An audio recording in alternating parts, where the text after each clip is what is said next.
el tema BRICS ha sido un tema central, ha impactado de lleno en el mundo, la agenda que tuvo la cumbre de los BRICS en Sudáfrica, ¿sí? Ha impactado de lleno incluso en nuestra realidad concreta e inmediata de Argentina. La apuesta de Finisterre es tratar de poder comprender, darle comprensión, darle un poco de reflexión general de lo que sucede en términos globales con la emergencia del BRICS y poder entender en qué marco se da esta situación.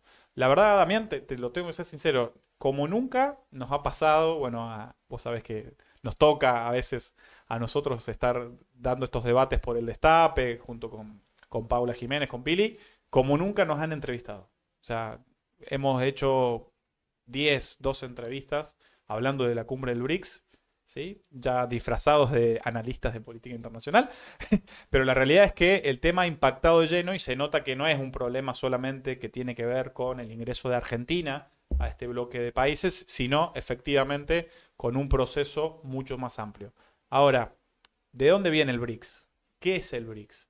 Bueno, hay que decir que, como todo lo que viene pasando en el mundo en el último tiempo, los BRICS fueron inicialmente una estrategia de inversión del gran capital angloamericano en las economías emergentes. De hecho, quien por primera vez nombra el término BRICS, el acrónimo de Brasil, Rusia, India, China y luego Sudáfrica, es James O'Neill, uno de los economistas jefes, uno de los grandes estrategas del despliegue económico de nada más y nada menos que el Goldman Sachs, ¿sí? Uno de los grandes fondos financieros de inversión global, uno de los grandes bancos de la inversión global, bancos de inversión, ¿sí? De despliegue global, que juegan en todas las bolsas. Bueno, uno de sus cuadros económicos fue quien por primera vez en el 2009 utilizó este concepto de BRIC, luego BRICS, ¿sí? Y que básicamente esa conceptualización permitió abrir toda una serie de carteras de inversión en los llamados países emergentes o las principales economías del mundo emergente. Eso con el tiempo fue caminando de otra manera, ¿sí? Sobre todo ya hacia 2009, 2010, 2011.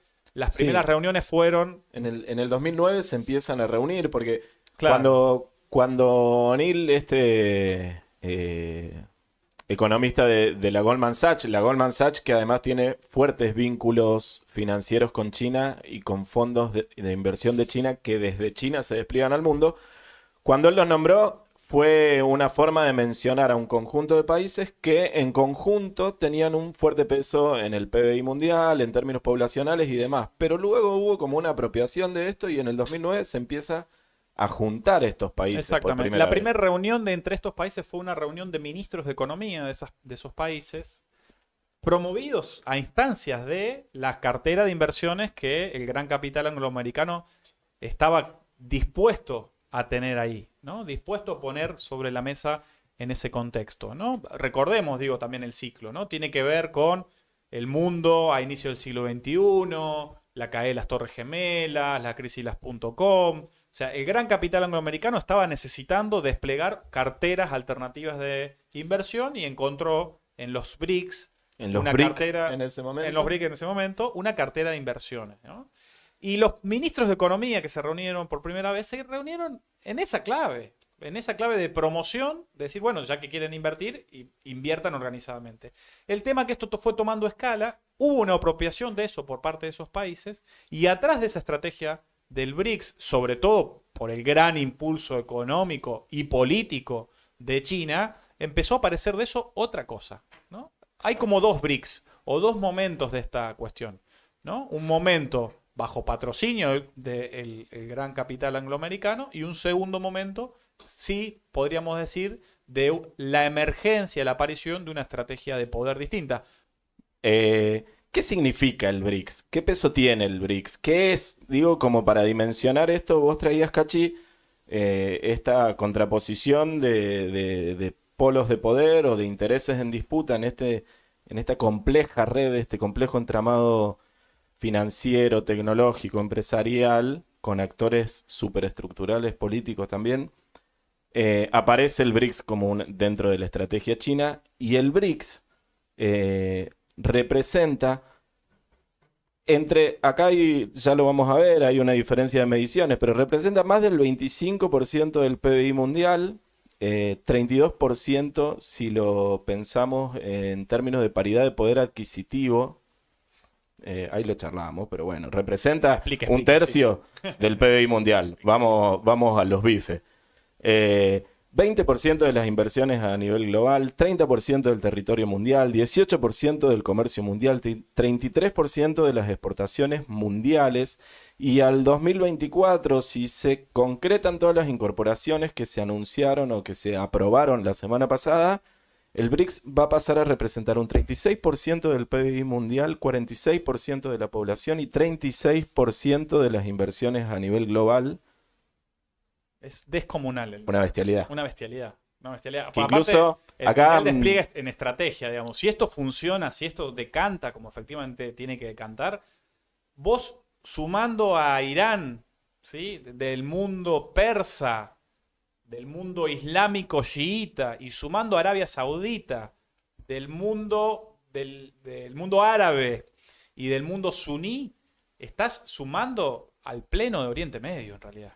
De hecho, hay un hecho central, que es que la política china logró sentar en una misma mesa a la contradicción principal de los países, me atrevo a decir, de Medio Oriente. Está también, obviamente, juega un lugar muy importante y destacado Israel, digo ahí, pero digo, en Medio Oriente la discusión, la disputa es entre Irán y Arabia Saudita. Irán y Arabia Saudita, que un poco lo habíamos anticipado, lo escribieron en una nota publicada en El Destape, que se juntaron en China para retomar sus relaciones bilaterales. Rotas, descompuestas, se tiraron con de todo. Hace no más de 2-3 meses, ¿no? A ver, hay una hipótesis internacional que indica que el gran drama que hubo en Siria, que es ISIS, el grupo fundamentalista islámico, era una jugada de Arabia Saudita contra Irán. Era una jugada de Arabia Saudita contra Irán. O sea, se tiraron con de todo, vino China y los sentó en una mesa. Y es más, vino China, los sentó en una mesa y los convidó a sentarse y a sumarse al BRICS. O sea, si sumás a Irán y Arabia Saudita, estás sumando casi que al pleno de Medio Oriente, salvo Israel, digo, que es una sucursal europea norteamericana en Medio Oriente, un enclave en ese sentido. Digo, con respeto, digo, yo no quiero abrir juicios de valor ahora. Podríamos discutir en otro programa de Finisterre qué significa Israel, la cuestión de la causa palestina y todo ese debate, pero digo, si sumás a Irán y sumás a Arabia Saudita, estás sumando el pleno de Oriente Medio. Si sumás a Argentina, al BRICS, estás sumando el Mercosur. Y si sumás el Mercosur, estás sumando Sudamérica. Y si sumás Sudamérica, estás sumando América Latina. O sea, es muy fuerte la jugada. Etiopía, una de las grandes economías emergentes del África. Del África duro, denso, pesado, sentado en la mesa. Sí, y con una ubicación geográfica que permite proyectarse al estrecho de Hormuz, que es por donde circula, si no me equivoco, el 70% del petróleo mundial, ¿no? Pero bueno, teníamos un videito también ahí en relación a los datos para ver esto. Mencionabas recién, Cachi, la contraposición entre el BRICS y el G7. Ajá. Acá hay un videito que un poco muestra el desarrollo del PBI de estos dos grupos desde el 92, con una proyección creo que hasta 2028. A ver si le podemos ver cómo va creciendo, principalmente impulsado por China. Después hay un momento de desaceleración del crecimiento chino, pero de aceleración del crecimiento indio, que no es menor el peso de India en el bloque. Brasil perdón, Damián, para que vean el video, digo, Brasil es el amarillo. Ahí, este punto ya sucedió. Sucedió en marzo, que el BRICS superó el G7 en términos del PBI mundial. Y a partir de la línea de punto lo que vemos es una proyección de cómo se deberían seguir moviendo si sigue todo. ¿Y cuándo podemos reproducirlo de nuevo? Porque la verdad es excelente este video. Es excelente. Fíjense, ¿no? El rojo es China, el naranja es India, el amarillo es Brasil, el celeste es Rusia. Ahí el verde es Sudáfrica, ¿no? Las economías del BRICS. Proyección crece, el G7 proyección cae, ¿sí? G7 es Japón, es Francia, es el Reino Unido, ¿m? Es Estados Unidos. Y ahí en marzo, Del el BRICS 2021, supera ¿no? a... Marzo del 2021, increíble, ¿no? Y la proyección es post pandemia, ¿no? Esto es, digo, nos está cambiando el mundo en nuestras narices y no nos estamos dando cuenta. Esa es la realidad. Entre los antecedentes buscábamos y Lavrov es el ministro de Relaciones Exteriores de Rusia, había dicho ya hace tiempo las mismas palabras. El abandono del dólar norteamericano es irreversible y en contraposición a lo que decía Lavrov, Jim O'Neill, el economista de la Goldman Sachs, que fue quien creó el acrónimo BRIC, dijo: desde que se reúnen, los BRICS no han construido nada. Entonces, entre estas dos posiciones, entre el que dice que es irreversible el proceso de dolarización y el que dice que acá no está pasando nada, se debate, ¿no? Yo creo que están discutiéndolo también. Creo que esta idea de juntar los think tanks, de Fuimos... mirar el comercio, me parece que están... Está en discusión. Afinaron el lápiz y dijeron, vamos a ampliar, vamos a sumar a Medio Oriente, vamos a sumar al Mercosur, vamos a sumar toda la cuestión comercial que significa Egipto, digamos, por la discusión, digamos, del canal de Suez y demás, Hormuz también. Vamos a discutir África con Etiopía y Sudáfrica. Y a partir de ahí vamos a empezar a plantear esto, ¿no? Está en discusión y por eso, bueno, aparece en la agenda, ¿no? Claro. Viste que aparece casi en una agenda cotidiana de que todos los medios hablan esto, los actores declaran sobre esto, Lula propone estas cosas, ¿no? Entonces, quiere decir que se pone en agenda. Lo que sí vamos a intentar hacer es, más allá de la agenda, intentar ver qué está sucediendo objetivamente. Acá yo te tengo que preguntar, tengo que pasar a ser el entrevistador, ¿no? ¿La economía mundial se desdolariza, Damián? Te lo respondo después de ver unos Vamos datos. todavía. ¿Te parece? Hay Primero, una... le vamos ¿Qué es a la dar moneda? ¿Qué es la moneda, no? ¿Qué es la moneda? ¿Qué es la moneda mundial en este caso? Estamos hablando de moneda mundial. Acá no importa el peso argentino, el real brasilero. Estamos hablando en términos sistémicos, globales, qué es el dinero. Y en este caso, ¿qué es la moneda mundial? Muy sintéticamente, no nos vamos a enroscar, pero la moneda tiene que servir para tres cosas. Medio de cambio, para que se compren y vendan cosas. Unidad de cuenta, es decir, para medir el precio de la compra y venta de esas cosas. Y depósito de valor, que tenga una cierta estabilidad en el tiempo para atesorar, en términos de marxistas, pero ahorrar. También en términos de la economía ortodoxa, un depósito de valor. Entonces, un poco mirando estos tres elementos, arrancamos por el medio de pago, intercambio de mercancías. Y acá tenemos algunos datos que nos echan un poco de luz. China.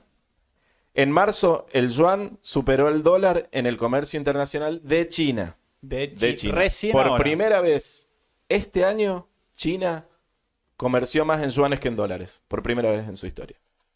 ¿Se entiende, digo, lo que está diciendo Damián? Siempre comerció en dólares. O sea, China, la economía emergente del mundo, el segundo país por PBI, comerciaba internacionalmente en dólares.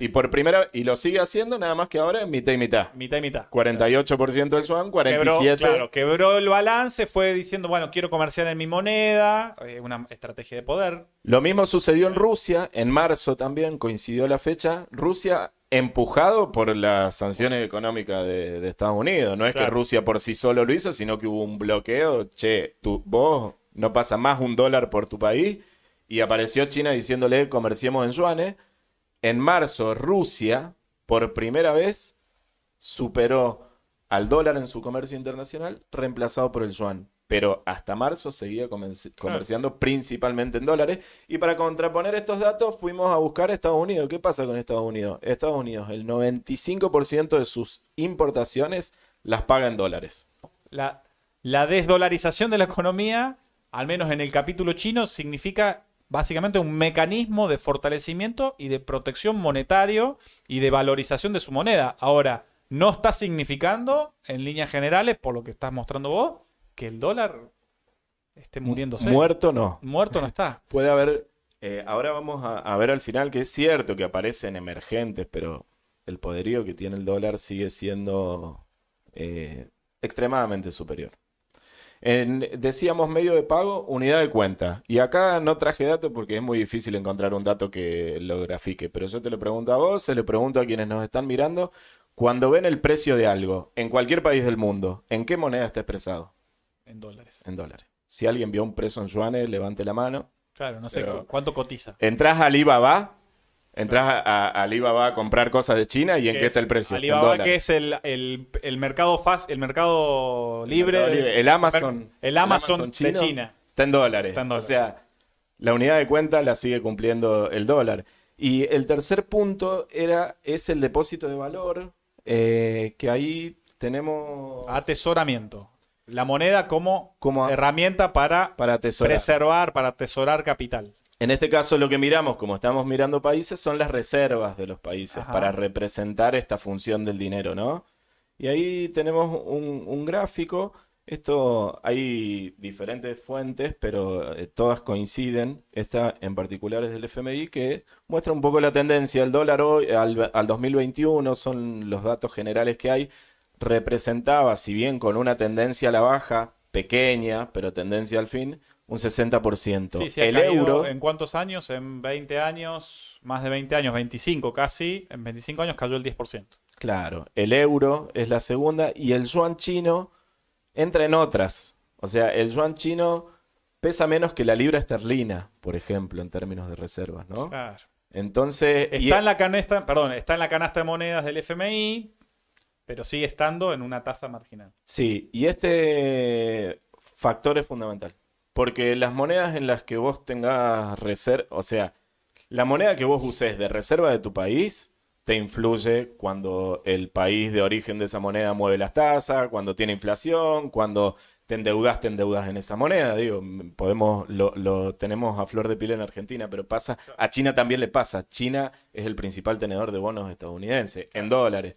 Entonces es un factor importante Perdón, el de las reservas. Tener bonos de deuda norteamericana es un mecanismo de ahorro, de atesoramiento también para China, ¿no? Invierte Claro. en bonos de deuda norteamericana. O sea, China está ahorrando en dólares. Ahorra en dólares. Ahora está ahorrando también en oro. Algunos van a hablar de que China viene comprando oro hace 10 meses. No es la primera vez que lo hace, ya lo ha hecho en otros momentos. Compra oro porque se resguarda durante un tiempo, pero después compra bonos de nuevo. Lo importante es que la moneda en la que vos tenés las reservas te influye. Te influye o te impone al menos algunas condiciones. Claro. Por eso es un dato que no es menor. Entonces, un poco analizando esta generalidad, sí, podemos decir que hay algunas intenciones, que hay algunas iniciativas de empezar a comerciar en otra moneda. Tendencias. Y por ahora, tendencias que se dan en el marco de relaciones bilaterales, Claro. ni siquiera en términos de bloque. Y mucho menos, si no es en bloque, mucho menos a nivel sistémico, que es de lo que nosotros estamos tratando de analizar. Es el mundo, el sistema. Para mí, digo, dicho mal y pronto, digo, recién el BRICS se está planteando el tema. Es más, Está planteando. el más rápido, el que pretende ir más rápido es Lula, producto me parece de tratar de ganar márgenes de autonomía regional, a sabiendas que su principal socio comercial, económico, político y estratégico es Argentina, con lo que significa la deuda, el dólar en nuestra economía bimonetaria, la necesidad de desdolarizarla, pero la realidad es que recién el BRICS se lo está planteando. O sea, para todos esos analistas internacionales que hablan que el dólar está en crisis, que el dólar está muriendo, bueno, escuchen estas explicaciones excelentes de mi amigo Damián Riera, de mi compañero Damián Riera, que se puso esos lentes negros cual meme y empezó a gritar, wow, wow, wow, wow, el dólar sigue vivo. Así que espectacular esto. Me parece que Finisterre va a tener que realizar un pequeño recorte de esta reflexión sobre si la economía se desdolariza o no, que recién Damián nos ha hecho, porque es central esta discusión para que más allá de nuestros deseos tengamos análisis certeros de lo que acontece.